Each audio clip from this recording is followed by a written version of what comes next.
প্রিয় দর্শক, আজ আমরা আমাদের এই পর্বে সম্প্রতি মুক্তি পাওয়া ফাহাদ ফাসিল স্যারের সাইকোলজিক্যাল থ্রিলার মুভি বোগেনভিলাকে নিয়ে হাজির হয়েছি। তো অনেকেরই মতে এই মুভিটি মালায়ালাম ফিল্ম ইন্ডাস্ট্রিতে এবছরের সবচেয়ে সেরা থ্রিলার মুভি। মুভিটির তীব্র সাসপেন্স, দারুণ টুইস্ট আর মনস্তাত্ত্বিক জটিলতায় মোড়ানো, যা আপনাকে মুভিটির প্রথম থেকে শেষ পর্যন্ত একটানা ধরে রাখবে। আর এই মুভিটির প্রধান চরিত্রগুলোর মধ্যে একটিতে অভিনয় করেছে আবার বর্তমান সময়ে তুমুল জনপ্রিয় অভিনেতা ফাহাদ ফাসিল স্যার। তার অভিনয়ের দক্ষতা আর চরিত্রে মিশে যাওয়ার ক্ষমতা বোগেনভিলাকে নিয়ে গেছে আরও এক নতুন উচ্চতায়। কারণ সে কোনো চরিত্রে শুধু অভিনয় করে না, বরং সে সেই চরিত্রকে জীবন্ত করে ফেলে। তাই চলুন অযথার কোনো কথা না বাড়িয়ে এই অসাধারণ থ্রিলার মুভিটি একসাথে উপভোগ করা যায়। তো গল্পের শুরুতে আমরা দেখতে পাই একজোড়া কাপড় গাড়ি করে কোথাও যাচ্ছিল, আর তখনই অপর দিক থেকে আসা একটি গাড়ির সাথে ওদের মারাত্মক অ্যাক্সিডেন্ট হয়ে যায়। দেখে মনে হচ্ছিল ওরা হয়তো আর বাঁচবে না। তো এরপরে ক্যামেরার ফ্রেম সরাসরি চলে আসে প্রায় 8 বছর পরে, যেখানে আমরা দেখতে পাই একটি মধ্যবয়স্ক নারী, যার নাম কিনা ঋতু। সে তার নিজের বাচ্চাদের স্কুলে পাঠানোর জন্য গেটের সামনে যাচ্ছে, কিন্তু বাচ্চাদের স্কুলে পাঠানোর পরেই ঋতুর মাথাটা কেমন যেন ঘুরতে থাকে। তার কাছে সবকিছু কেমন যেন অস্বাভাবিক মনে হচ্ছিল।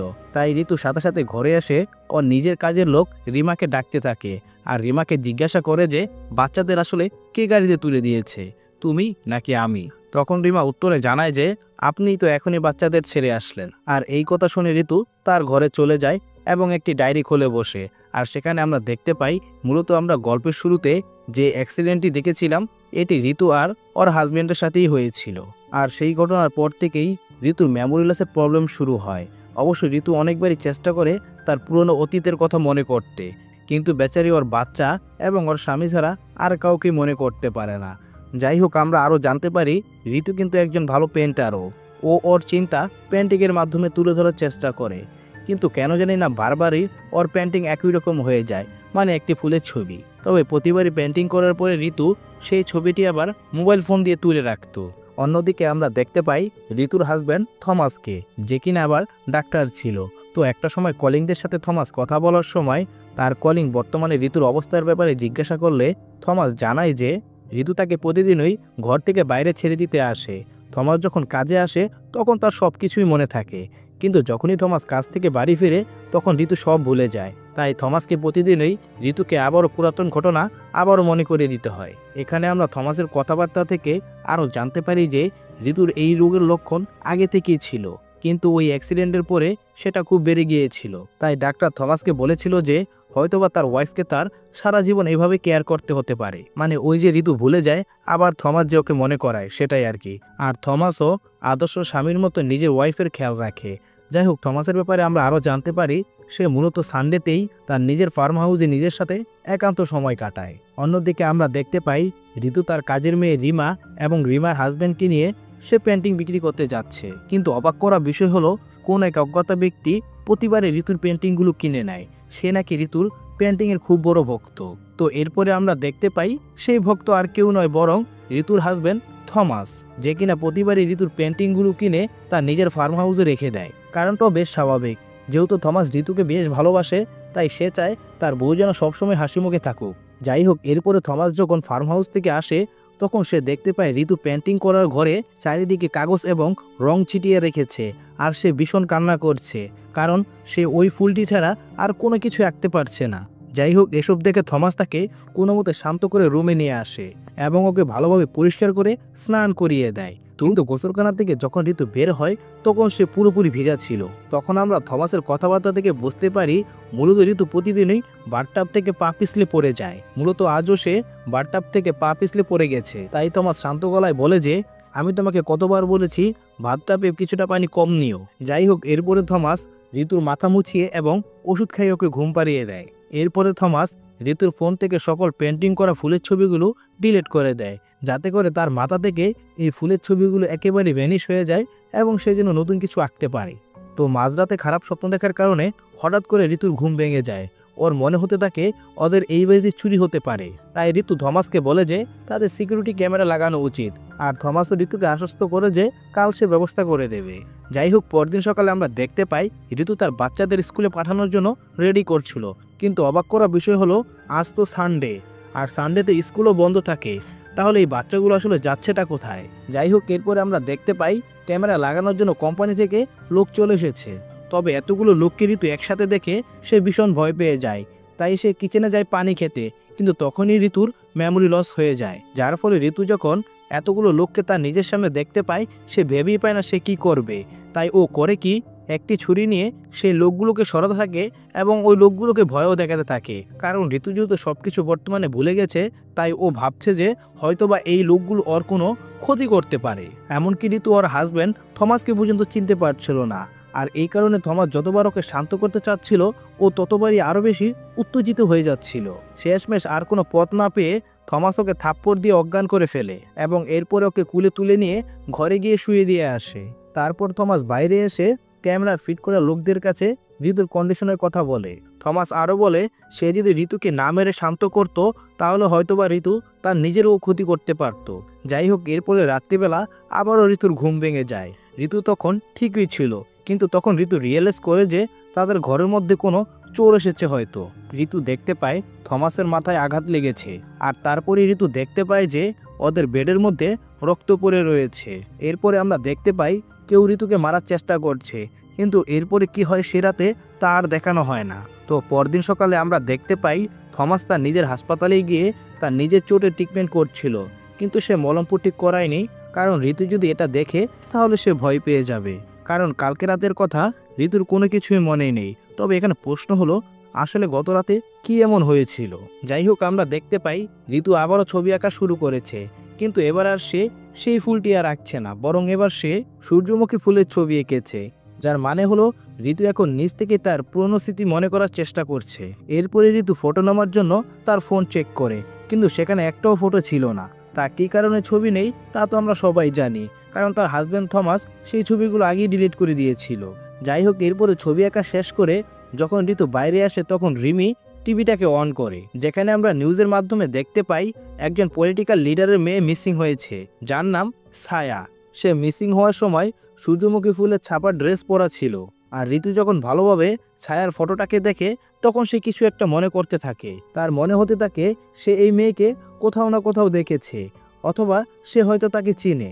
ঋতুর মনে হতে থাকে সে ছায়াকে কোনো সূর্যমুখী খেতে দেখেছিল, কিন্তু সে পরিপূর্ণভাবে সেটা মনে করতে পারছিল না। যাই হোক, এরপরে থমাস বাড়িতে চলে আসে, কিন্তু আজ সে তার নিজের গাড়িতে করে বাড়িতে আসে না। এই বিষয়ে জিজ্ঞাসা করলে সে জানায় যে তার গাড়িটা সে সার্ভিসিংয়ে দিয়েছে।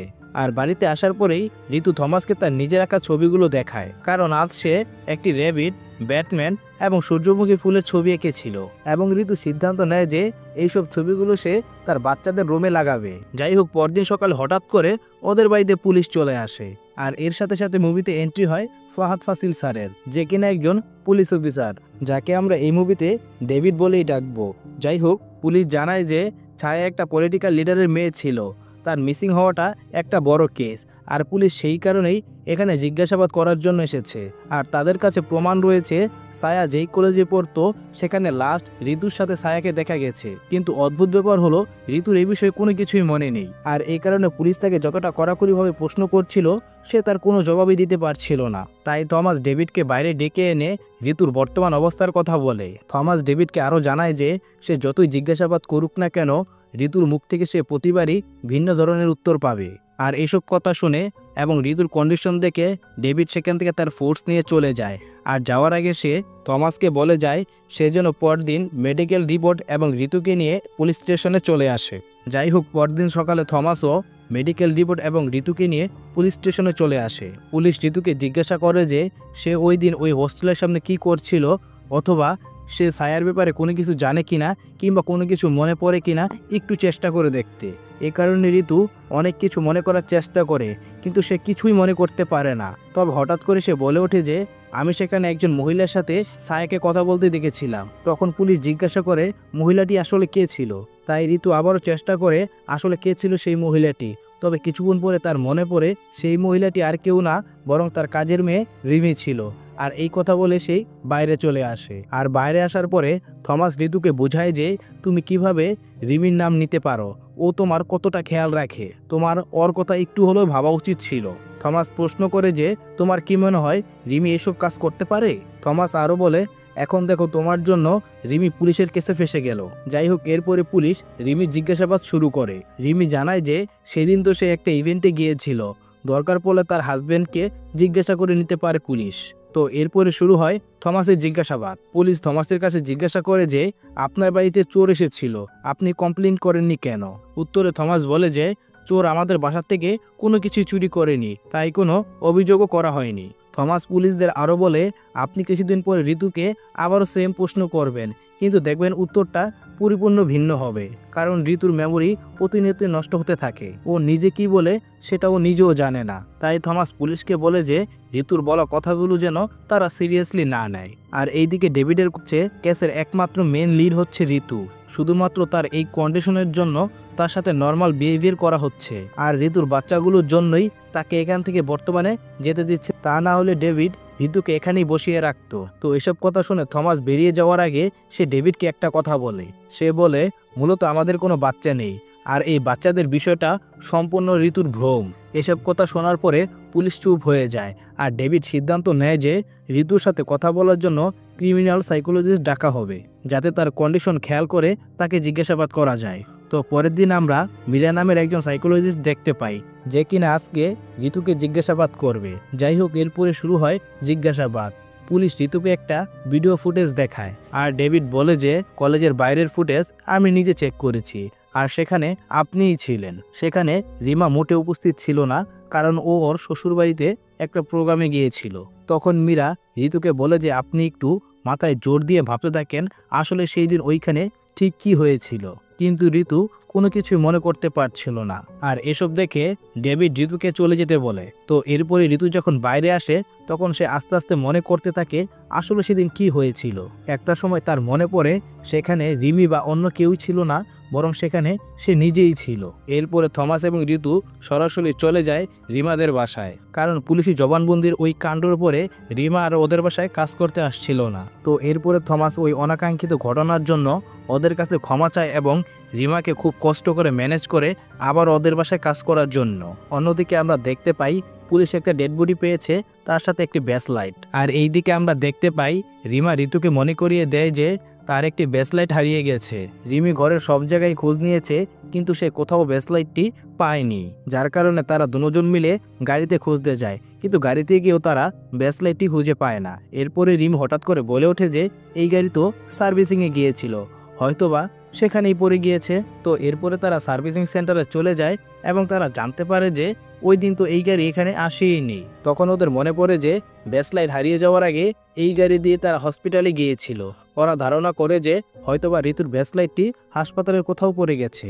যাই হোক, এরপরে যখন সিকিউরিটি গার্ডের সাথে ওরা কথা বলে তখন জানতে পারে যে সর্বশেষ যখন থমাস এবং ঋতু হাসপাতালে এসেছিল তখন ঋতু নিজেই ড্রাইভ করেছিল, কারণ থমাসের মাথায় বেশ চোট লেগেছিল।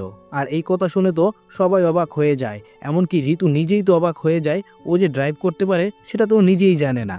যার ফলে ওর সন্দেহ হতে থাকে থমাসের প্রতি। ও ভাবতে থাকে হয়তোবা থমাস ওর কাছ থেকে কোনো কিছু লুকাচ্ছে। আর এই বিষয়ে রাত্রে থমাসের কাছে ঋতু জানতে চাইলে তখন থমাস উত্তরে বলে যে তাদের গাড়িতে রক্তের দাগ লেগেছিল, আর এই কারণেই সে পাশের গ্যারেজে গাড়িটি সার্ভিসিংয়ের জন্য দিয়েছিল, না হলে হয়তোবা বড় ধরনের কোনো প্রবলেম হয়ে যেত। আর থমাস আরও বলে সে নিজেই ঋতুকে পূর্বে গাড়ি চালানো শিখিয়েছে। মূলত ওই দিন রাতে চোর আসার কারণে থমাসের ঘুম ভেঙে গিয়েছিল, আর থমাসের সাথে চোরের বেশ মারামারিও হয়। থমাস এক পর্যায়ে চোরকে মেরে বাসা থেকে তাড়িয়ে দেয়, আর এই মারপিটের কারণেই ওই দিন থমাসের মাথায় চোট লেগেছিল, যার কারণে তারা হসপিটালেও গিয়েছিল। আর এসব কিছুর মাঝে থমাস অজ্ঞান হয়ে যায়, যার কারণে ঋতু তাকে ড্রাইভ করে ডাক্তারের কাছে নিয়ে গিয়েছিল। থমাস আরও বলে আমি এই কথাগুলো তোমাকে আরও দুবার বলেছি, কিন্তু তুমি বারবার ভুলে যাও। এর ফলে ঋতু তার ভুল বুঝতে পারে এবং সে কান্না করে দেয়, আর থমাসও কোনো অভিমান না করে তাকে শান্ত করে একসাথে ঘুমিয়ে যায়। তো পরদিন সকালে আমরা আবারও দেখতে পাই ঋতুকে আবারও ডাকা হয়েছে জিজ্ঞাসাবাদের জন্য। ঋতুকে যখন সায়ের ব্যাপারে জিজ্ঞাসা করা হয় তখন ঋতু বলে যে সে সায়াকে শুধু নিউজই দেখেছে আর কোথাও দেখেনি। আর এই কথা শুনে ডেভিড রেগে যায়। সে বলে যে কখনো বলছো দেখেছো, কখনো বলছো দেখোনি। ডেভিড ঋতুর সাথে চিল্লাচিল্লি করে ওকে বাইরে পাঠিয়ে দেয়। আর থমাস এদিকে বোঝানোর চেষ্টা করে যে আমার ওয়াইফ সায়ের বিষয়ে কোনো কিছুই জানে না, সে আমার সাথে মার্কেটে যায়, হয়তোবা কোনোভাবে সে ওখানে চলে গিয়েছিল। কিন্তু এদিকে ডেভিড পুরোপুরি সন্দেহ করেছিল ঋতুর উপরে। ওর মনে হচ্ছিল ঋতু হয়তো কোনো একটা কিছু লুকাচ্ছে। তো আজ সকালে যখন ঋতু তার নিজের ঘর গোছাচ্ছিল তখন তার বেডের নিচ থেকে সে 2টা নোট পায়। মূলত এই নোট 2টা ঋতু নিজেই লিখেছে, মানে ওর যদি কখনো কোনো কিছু মনে পড়ে সেটাও নোটের মাধ্যমে লিখে রাখে। যাই হোক, আমরা সেই নোটে লেখা দেখতে পাই যে সেখানে লেখা রয়েছে তুমি ছায়াকে চিনো। আর তখনই ঋতু আরও কিছু মনে আসা শুরু হয়। তার মনে পড়ে যায় যে সে নিজেই ছায়াকে তার গাড়ির কাছে নিয়ে গিয়েছিল। যাই হোক, এরপরে আমরা দেখতে পাই ঋতু পেন্টিং করছিল আর তখনই অফিসার ডেভিড আসে। তো আমরা দেখতে পাই আজ অফিসার ডেভিড ছায়ার ব্যাপারে জিজ্ঞাসা করতে আসেনি, বরং আরও একটি ক্রিমিনালের ছবি দেখিয়ে বলে যে সে কি তাকে চিনে কিনা, কারণ তার বডির পাশে ঋতুর ব্রেসলাইট পাওয়া গেছে। কিন্তু ঋতু তো নিজের ব্রেসলাইটটি তার ঘরেই খুঁজে পেয়ে গেছে আর সেটা তার বর্তমানে হাতেও পরা। তখন থমাস বলে যে সেদিন রাতে ঋতুর ব্রেসলাইট ছাড়া আর অন্য কোনো কিছু চুরি হয়নি, কিন্তু সেটাকে নিয়ে ঋতু অনেক টেনশনে ছিল, তাই সে সেম আরও একটি ব্রেসলাইট ঋতুকে এনে দিয়েছে। যাই হোক, পরদিন সকালে আমরা দেখতে পাই ঋতু যখন ঘুম থেকে ওঠে তখন তার বডি খুব পেইন করছিল। সে বাথরুমে গিয়ে দেখতে পায় বিভিন্ন জায়গায় আঘাতের চিহ্ন। তো এরপরে ঋতু আর থমাস পুলিশ স্টেশনে চলে যায় জিজ্ঞাসাবাদের জন্য। কিন্তু আজকে ডেভিড ঋতুকে শুধুমাত্র ছায়ার ব্যাপারে নয়, বরং আরও 2টা মেয়ের ব্যাপারে জিজ্ঞাসা করে। তাদের মধ্যে একজন রেবিট আর একজন ব্যাটম্যানের জামা পরা ছিল। ঋতু ছবিগুলো দেখে তখনই বলে আমি এদের কাউকেই চিনি না। কিন্তু ভাববার বিষয় হলো ঋতু কিন্তু সূর্যমুখী ফুল আঁকার সাথে ব্যাটম্যান এবং র্যাবিটের ছবিও এঁকেছিল। তো এরপরে ডেভিড থমাসের কাছ থেকে ঋতুর ডাক্তার ব্যাপারে জিজ্ঞাসাবাদ করে তারা চলে যায় সেই ডাক্তারকে জিজ্ঞাসাবাদ করতে। তো এরপরে আমরা দেখতে পাই তারা সেখানে যায় আর ঋতুকে যেই রুমে বেশি অসুস্থ হলে রাখা হতো সেই রুমেও যায়। আর সেখানে আমরা দেখি যে ঋতুর রুমের জানালার বাইরে থেকে যেই ফুল গাছটি দেখা যায় মূলত ঋতু এতদিন ধরে সেই ফুল গাছের ছবি আঁকতো। যাই হোক, এরপরে ডেভিড ডাক্তারকে জিজ্ঞাসাবাদ করলে কেমন জানি মনে হচ্ছিল সে কোনো কিছু একটা লুকাচ্ছে। তো এরপরে আমরা দেখতে পাই রিমা এবং ঋতু মার্কেটে যাচ্ছিল, তবে ঋতুর মনে হচ্ছিল ওদের কেউ ফলো করছে। তবে রিমা জানায় যে এসব কিছুই না। আর এইদিকে মীরা থমাসের কাছ থেকে ঋতুর একটা টেস্ট করানোর জন্য পারমিশন নেয়। ঋতু জানায় যে এই টেস্টটা অন্য সব টেস্ট থেকে কিছুটা আলাদা। এখানে তারা জানতে পারবে ঋতুর মাইন্ডের মধ্যে আসলে কি চলছে এবং সে কী বা ভুলে গেছে। আর এসব কথা শুনে থমাসও রাজি হয়ে যায়। ও শুধু একটাই রিকোয়েস্ট করে যে তারা যেন বাচ্চাদের ব্যাপারে ঋতুকে কোনো রকম প্রশ্ন না করে। যাই হোক, এরপরে শুরু হয়ে যায় ঋতুর টেস্ট। তো মীরা প্রথমে ঋতুকে তার হ্যাপি মেমোরিজের ব্যাপারে জিজ্ঞাসাবাদ করে, যার ফলে ঋতু তখন তার বাচ্চাদের ব্যাপারে ভাবা শুরু করে দেয়। আর এরপরই মীরা সেই নিখোঁজ মেয়েগুলোর ব্যাপারে জিজ্ঞাসা করে। আর এই কথা শুনে মীরা ভয় পেয়ে যায়। আমরা দেখতে পাই মীরা কার পাশ থেকে ভয় পেয়ে দৌড়াচ্ছিল এবং একটা সময় সে জলের মধ্যে পড়ে যায়। আর এই 2টা জিনিস বাদে আর কোনো কিছু জানা এই টেস্ট থেকে। তবে এখন জানার প্রয়োজন ছিল সেই জলের জায়গাটা আসলে কোনটা, যেটার ব্যাপারে ঋতু ভাবছিল। তাই ডেভিড ঋতুকে নিয়ে সেই সমস্ত জায়গাগুলোতে নিয়ে যায় যেখান থেকে মেয়েগুলো গায়েব হয়েছিল। অন্যদিকে মীরা চলে যায় সেই পেন্টিংয়ের দোকানে যেখানে মূলত ঋতু পেন্টিং বিক্রি করত। তো সেখানে জিজ্ঞাসাবাদ করে মীরা জানতে পারে যে মূলত ঋতুর সব পেন্টিংগুলো তার হাজবেন্ডই কিনে নিত। তাই মীরা থমাসের সাথে দেখা করতে তার ফার্ম হাউসে চলে যায়। কিন্তু এখানে আসার পরে মীরার কেমন যেন আজব লাগছিল। আর এইদিকে থমাসের বিহেভিয়ারও কেমন যেন চেঞ্জ হয়ে গেছে। এছাড়াও পাশ থেকে অনেক জন্তু জানোয়ারের আওয়াজ আসছিল। তাই মীরা তাড়াতাড়ি করে সেই পেন্টিংয়ের ছবি নিয়ে সেখান থেকে বেরিয়ে যায়। মীরা আরও দেখতে পায় যে জানালার ওপারে যে ফুল গাছটা রয়েছে মূলত এই ফুল গাছের পেন্টিংই সবসময় ঋতু বানাতো। তো এরপরে আমরা দেখতে পাই রাত্রের বেলা থমাস এবং ঋতু ঘরে এসে ঘরে ঢোকে, কিন্তু ঋতু বেডরুমের আসার আগেই থমাস তার লেখা নোটগুলো পড়ছিল। মূলত এগুলো হলো সেই নোট যেগুলো গুরুত্বপূর্ণ কথা মনে পড়লে ঋতু লিখে রাখতো। তো সেখানে লেখা রয়েছে যে ব্যাটম্যান এবং র্যাবিটের ছবি 2টা সে মীরাকে দিয়ে দিয়েছে আর কালকে মীরা তাকে ফার্ম হাউসে নিয়ে যাবে। আর মীরা তাকে এটাও বলে দিয়েছে যে তাদের কোনো বাচ্চা নেই। আর এই বাচ্চার ব্যাপারটা লুকানোর জন্য থমাস সেই নোটটাকে নিজের কাছে রেখে দেয়। আর এখান থেকে আমরা বুঝতে পারি থমাস আসলে ঋতুর মেমোরির ম্যানিপুলেট করে থাকে। মূলত ঋতুকে থমাস সেইগুলোই দেখায় যেগুলো সে নিজে দেখাতে চায়। তো পরদিন সকালে ঋতু ঘুম থেকে উঠে সেই নোটগুলোকে আবার পড়া শুরু করে। আর সেখানে ফার্ম হাউস ওয়ার্ডটি দেখার পরেই ঋতুর প্রচণ্ড মাথা ব্যথা শুরু করে। আর তখনই থমাস জিজ্ঞাসা করে যে সেই র্যাবিট এবং ব্যাটম্যানের ছবিগুলো কোথায়। উত্তরে ঋতু জানায় যে সেগুলো মীরা নিয়ে গেছে। তো আমরা দেখতে পাই ঋতু এখন থমাসকে পুরোপুরি সন্দেহ করছে। যাই হোক, এরপরে থমাস ঋতুকে স্নান করতে নিয়ে যায়। আর যতক্ষণে ঋতু বাইরে আসে ততক্ষণে সে আবারও সবকিছু ভুলে যায়। আর এইদিকে তখন ডেভিডও তাদের বাড়ি চলে আসে এবং ডেভিড জানায় যে ঋতুকে মীরা জিজ্ঞাসাবাদ করার পরে রাত থেকে মীরা মিসিং, তাই সে তাদের বাড়ি সিসিটিভি ক্যামেরা চেক করবে। ডেভিড আরও বলে হয়তোবা রাত্রে মীরা তোমাদের বাড়িতে এসেছিল, কিন্তু ঋতুর তো কোনো কিছুই মনে নেই। এটা সত্যি যে রাত্রেবেলা এরা বাহির থেকে এসেছিল ঠিকই, কিন্তু বাইরে কি হয়েছিল তা কোনো কিছুই ঋতুর মনে নেই। এবং সিসিটিভি ক্যামেরা থেকে ডেভিড কনফার্ম হয় যে এখানে মেরে এসেছিল এবং ছবি নিয়ে এসে চলেও গেছে, কিন্তু তাদের মধ্যে কি কথাবার্তা হয়েছে তা কোনো কিছুই ঋতুর মনে নেই। যাই হোক, এরপরে আমরা দেখতে পাই মূলত রিমি এই বাসা থেকে চলে যাওয়ার পরে তার পরপরই থমাসও বাসা থেকে বেরিয়ে গিয়েছিল, কারণ তাকে ফার্ম হাউসে যেতে হবে। আর এখান থেকে আস্তে আস্তে থলের বিড়াল বেরিয়ে আসা শুরু করে, যেখানে আমরা জানতে পারবো আসলে কি থমাস একজন আদর্শ স্বামী নাকি কোনো এক নরপিশাচ। এর জন্য আমাদের সময়ের পিছনে যেতে হবে। যাই হোক, এখানে আমরা দেখতে পাই যখন থমাস ছোট ছিল তখন তার মা এবং তাকে রেখে তার বাবাকে তার দাদু কোনো কারণে বাড়ি থেকে বের করে দেয়। তার দাদুর অবশ্য ধন সম্পত্তির কমতি ছিল না, কিন্তু লোকটা মানুষ নামে নরপিশাচ ছিল। সে মূলত অল্প বয়সে মেয়েদের সাথে যৌন লালসা মিটাতো। তবে একদিন এই কাজ করতে গিয়ে ওর দাদু একটি মেয়েকে মেরে ফেলে, কিন্তু এই নরপিশাচ করে কি সেই মেয়েটাকে টুকরো টুকরো করে তার জঙ্গলি কুকুর এবং শুকুরকে খাইয়ে দেয়। আর এই পুরো ঘটনা থমাস দূর থেকে দেখে নেয়। এমনকি ওর নরপিশাচ এই দাদু ওর নিজের চেলাকে কাজে পাঠিয়ে তার বউর সাথে পরক্রিয়া করত। আর এসব কাহিনী থমাস দূর থেকে লুকিয়ে লুকিয়ে দেখত। তবে একদিন সেই মহিলা থমাসকে কাছে টেনে নেয়। বাস এখান থেকে শুরু হয় থমাসের অন্ধকার জীবনের যাত্রা। আর থমাসই হলো সেই সাইকো যাকে খোঁজার জন্য ডেভিড পাগল হয়ে আছে। আর ডেভিড আজ পর্যন্ত অনেক মেয়েকে মেরে দিয়েছে এবং তাদের শরীরকে টুকরো টুকরো করে তার জঙ্গলি কুকুরকে খাইয়ে দিয়েছে। আর বর্তমানে ওর নতুন শিকার সাইকোলজিস্ট মীরা, যাকে কিনা ও বেঁধে রেখেছে, হয়তোবা খুব তাড়াতাড়ি ওকেও মেরে ফেলবে। আর এইদিকে ঋতু বাসায় বসে কাঁদছিল, কারণ ঋতু যতবারই সবকিছু মনে করার চেষ্টা করছিল ঠিক ততবারই সে আবার ভুলে যাচ্ছিল। তাই এই কথাটা সে রিমিকে বলে। তখন রিমি বলে আপনি সিসিটিভি ক্যামেরা চেক করেন না কেন? আর তখনই ঋতু থমাসের কথা মনে পড়ে। তাই কাজের লোকদের জিজ্ঞাসা করে ও জানতে পারে যে ও বর্তমানে ফার্ম হাউসে রয়েছে। তখন ঋতু রিমিকে বলে যে তোমার বরকে ডাকো, আমরা ফার্ম হাউসে যাব। তো মীরার হাজবেন্ডের সাথে ঋতু এবং রিমা আস্তে আস্তে রাত হয়ে যায়। ওইদিকে থমাসও বুঝতে পেরে যায় ফার্ম হাউসে কেউ এসেছে, তাই সে বেসমেন্টে সকল লাইট অফ করে মীরাকে সেখানে রেখেই চলে আসে উপরে।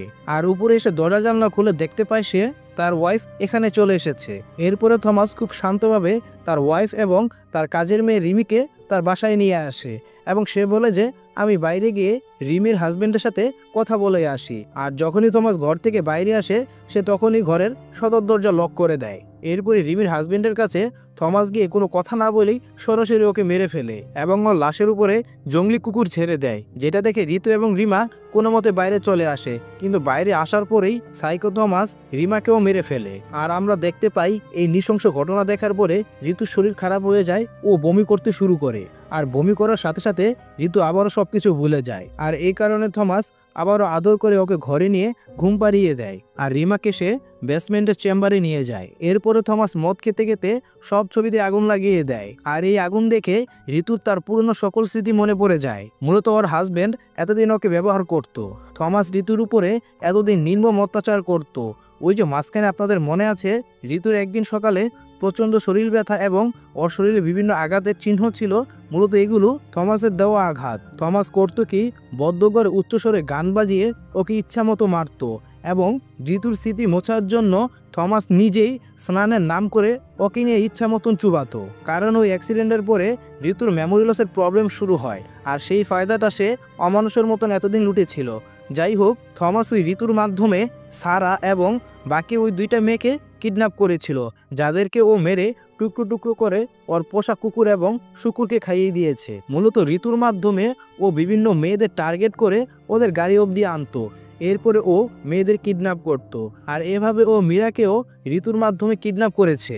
যাই হোক, এবার ঘটনা বর্তমানে আসা যাক। তো থমাস যখন বুঝতে পারে ঋতু সবকিছু মনে পড়ে গেছে, তাই সে ঋতুকে আবারও কৌশলে বাথটাবে নিয়ে যায় চুবানোর জন্য।